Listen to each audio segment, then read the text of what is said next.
मित्रांनो, आपल्या अवतीभोवती सर्व काही हलत असताना तुम्ही कधी पाहिलंय का? मग ते रस्त्यावरून धावणारी गाडी असो, आकाशात उडणारा पक्षी असो किंवा तुमच्या हातातील घड्याळाचा काटा. पण या सगळ्यांच्या हालचाली सारख्याच असतात का? मुळीच नाही. चला तर मग गतीचं हे रंजक शास्त्र उलगडूया. नमस्कार, मी आहे तुमची मराठी लेक्चरवाली आणि आज आपण शिकणार आहोत गती व गतीचे प्रकार. आता गती म्हणजे काय बघा रे, एखाद्या वस्तूचे ठराविक वेळेत एका ठिकाणाहून दुसऱ्या ठिकाणी होणारे विस्थापन म्हणजेच गती होय. बघा म्हणजेच काय रे, जेव्हा एखादी वस्तू, आता हा जो छोटा मुलगा आहे त्यानं काय केले, ही जो काही बॉल आहे तो काय केला रे, पायाने भिरकावला. म्हणजेच काय केला, जेव्हा ह्या चेंडूने आपली जागा बदलली, एखाद्या वस्तूने आपली जागा बदलते, तेव्हा ती गतिमान आहे असे आपण म्हणतो. लक्षात आलं का? गती म्हणजे काय, एखाद्या वस्तूने आपली जागा बदलली तेव्हा तिला आपण काय म्हणणार आहे रे, गती. म्हणजेच काय, एका ठराविक वेळेत एका ठिकाणाहून दुसऱ्या ठिकाणी होणारे विस्थापन म्हणजेच काय रे, गती. आता ह्या गतीचे दोन प्रकार आहेत. पहिली गती आहे रेषीय गती आणि दुसरी गती आहे ती नैकरेषीय गती. आता बघा रे, रेषीय गती म्हणजेच काय, जेव्हा एखादी वस्तू सरळ रेषेत जाते तेव्हा तिला रेषीय गती म्हणतात. म्हणजेच काय बघा रे, रस्त्यावरून जाणारी कार, ही कार कशी जाते रे, सरळ रेषेत जाते, म्हणून ह्या गतीला काय म्हणायचं, रेषीय गती. आता जे काही रेषीय गती आहे तिचे पुन्हा दोन प्रकार पडतात. कोणते आहेत बरं ते, तर रेषीय एकसमान गती आणि रेषीय असमान गती. आता एकसमान गती म्हणजेच काय की एकक कालावधीत वस्तूने सरळ रेषेत पार केलेले अंतर जेव्हा समान असते तेव्हा ती काय असते रे, रेषीय एकसमान गती. म्हणजेच काय, जसे की संचलन करणाऱ्या सैनिकांची जी गती, म्हणजे त्यांची जर तुम्ही हालचाल पाहिली तर कशी असते रे, प्रत्येकाचे जे काही पाय आहेत किंवा जे हात आहेत ते कसे असतात रे, एकाच रेषेमध्ये तुम्हाला दिसतात.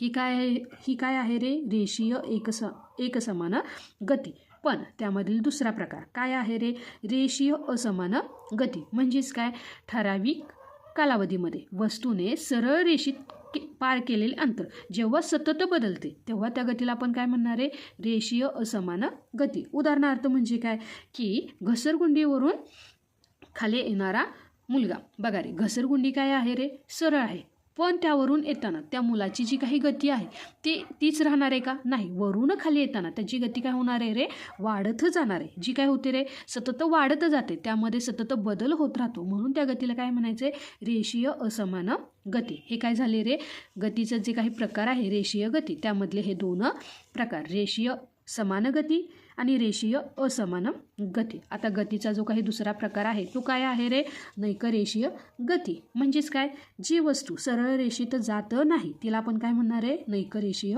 गती. आता ह्या नैकरेषीय गतीचे काही महत्त्वाचे 4 प्रकार आहेत. पहिली गती आहे आंदोलित गती, दुसरी आहे वर्तुळाकार गती, तिसरी नियतकालिक गती आणि चौथी आहे यादृच्छिक गती. बघा रे, आता आंदोलित गती म्हणजे काय की एका टोकाला जाऊन दुसऱ्या टोकाला जाऊन पुन्हा त्याच टोकाला परत येणे. म्हणजेच काय, जर तुम्ही एखादा झोका पाहिला असेल तर तो काय होतो रे, पुढे जातो पुन्हा तो मागे येतो. म्हणजेच जेव्हा काय होतो रे, पाठीमागून जेव्हा तो पुढे जातो आणि पुन्हा तो मागे येतो, म्हणजेच त्यानं काय केलं रे, जे काही एका टोकाला जाऊन पुन्हा त्याच टोकाला परत येणे त्याला आपण काय म्हणणार आहे, आंदोलित गती. उदाहरणार्थ काय आहे रे, बघा, झोपाळ्याचे झोके असतील किंवा हा जो काही घड्याळाचा लंबक तुम्हाला दाखवला आहे किंवा पक्षाच्या पंखाची हालचाल असेल किंवा शिवणयंत्र चालू असताना त्याची जी सुई हलते म्हणजे वर खाली होते किंवा ढोल ताशाचा कंप पावणारा पडदा आहे की जेव्हा आपण ढोल वाजवतो तेव्हा त्याचा पडदासुद्धा काय होतो रे, वर खाली होतो. हे सगळं कशामुळे होतं रे, की ते यांच्यामध्ये जे आंदोलनं होतात त्यामुळे त्या वस्तूला आंदोलित गती काय होते रे, प्राप्त होते.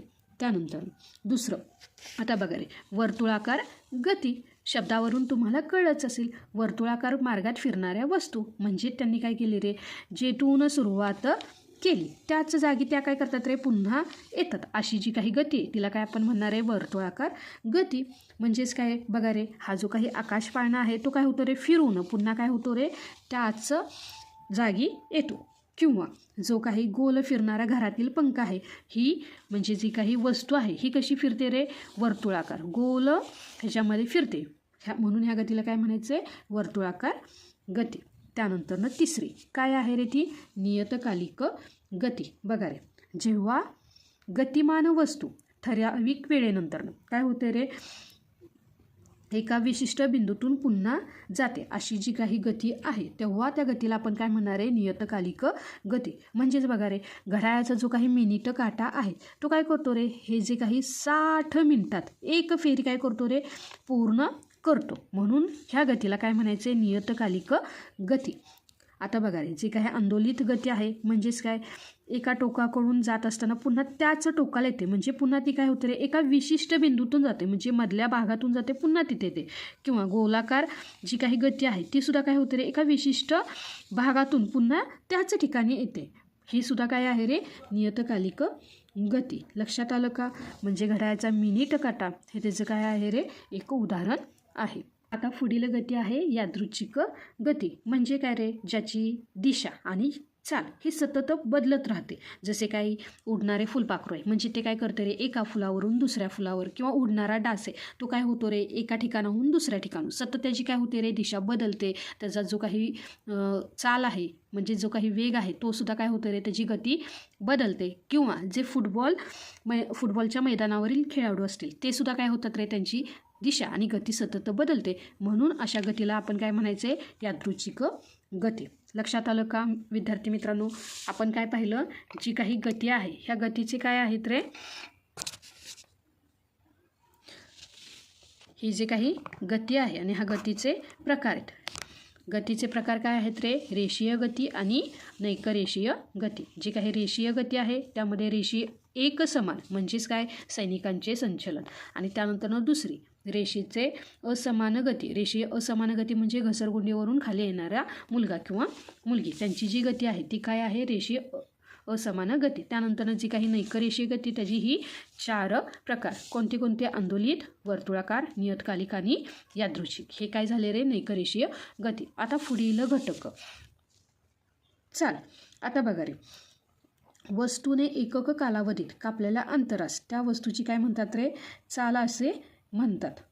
तर विद्यार्थी मित्रांनो, आता समजा की काय आहेत रे, 2 मित्र आहेत. त्या मित्रांचं नाव काय आहे, एकाचं नाव आहे अजय आणि दुसऱ्याचं नाव काय आहे रे, विजय. आता बघा रे, ह्या दोघांनाही त्यांचे जे काही घर आहे, ह्या घरापासून जी काही शाळा आहे ह्या शाळेपर्यंत जे काही अंतर आहे ते किती आहे रे, 2 किलोमीटर. किती आहे ते, 2 किलोमीटर.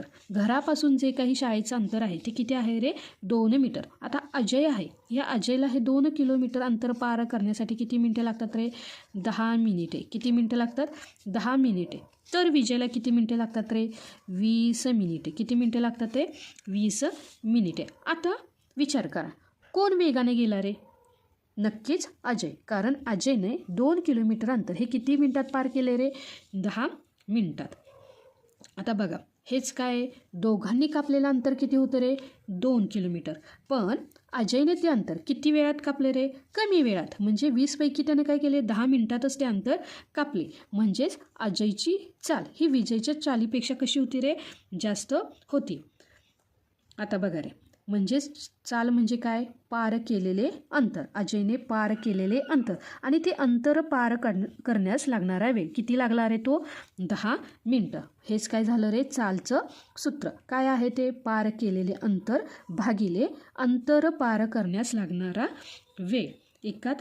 एका तासात किंवा 1 मिनिटात एखादी वस्तू किती लांब जाते यावरून त्या वस्तूची चाल ठरते. जो कमी वेळात जास्त अंतर कापतो त्याची चाल जास्त असते. लक्षात आलं का विद्यार्थी मित्रांनो? तर मित्रांनो, आज आपण पाहिलं गती फक्त धावण्यात नसते, तर ती प्रत्येक वळणावर आणि प्रत्येक तालावर असते. हा धडा समजला असेल तर व्हिडिओ नक्की लाईक करा. विज्ञानाचे असेच कठीण विषय सोप्या भाषेत समजून घेण्यासाठी तुमच्या मराठी लेक्चरवालीला सबस्क्राईब करायला विसरू नका. भेटूया पुढच्या लेक्चरमध्ये. तोपर्यंत शिकत राहा, प्रगती करत राहा. धन्यवाद.